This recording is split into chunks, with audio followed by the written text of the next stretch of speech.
body a little more so you can feel it. All right, welcome back everybody. Hope you've been well. Today I wanted to talk about two different setups, this crazy spinning light rig thing and also this cool camera bar weight mounted shot that we did in a recent spec edit I shot for Under Armour. Rather than doing an entire cinematography breakdown like I've done for the last few videos, I figured I'd do something a little bit different and just show you some cool unique shots that we tried to get a little bit weird with the edit and the camera movement. For this specific spot, we wanted to do something super high energy with the camera movement and the lighting and just make it look as dynamic as possible. And one of the ways that we decided to do that amongst a lot of high-speed camera movement with a rickshaw and with shooting handheld was to mount the camera to an actual bar where you would normally attach weights. Now, in this spot, there's kind of three different locations that we jump between: the locker room, the track where the athlete who's in the spot is doing a bunch of training and running, and also in a gym. This shot took place in a gym, so it was an interior shot. And for this specific setup, I just made sure I could give a bunch of time to my key grip to go figure out how he was going to mount the camera to the actual bar.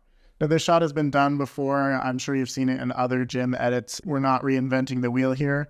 But what we did want to do a little bit differently was put it a little off angle. So we did a little bit of a Dutch angle with it just to make it feel a little bit different than what we had seen before. The rig for this is obviously a bit ridiculous and a little bit off balance. Like, it wasn't the exact same weight on the camera side as it was on the side with the weights because we had all this extra grip equipment, as well as the Alexa Mini LF and the Zeiss Supreme Primes and all this extra stuff. So I actually had one of my crew members like hold the rig as it went up and down as our talent like squatted with the bar on the back. It only ends up being there for like a second in the actual edit, but I just thought this was a kind of cool shot. Secondly, I had this kind of crazy idea, which I guess they indulged because this was a spec project. I love it when that happens. But I wanted to try this sort of spinning light rig that was a little bit silly, but I thought it might look kind of cool. Once again, this only ended up in the edit for like a few frames, but it was really fun to just mess with on the day and try this out. Basically, my gaffer and key grip rigged a battery-powered Aperture's 300D, just bare bulb with a reflector on it, spinning underneath these two big combo stands. Now, in the pre-production for this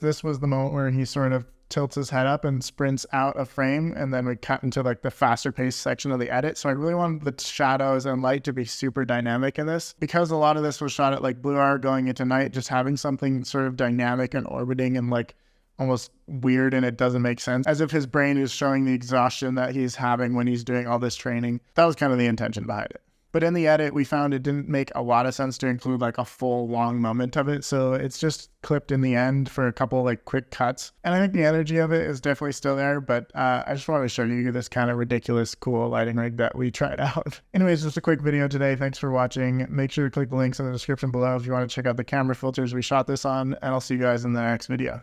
Peace. So like straighten your body a little more so you can feel it on the camera.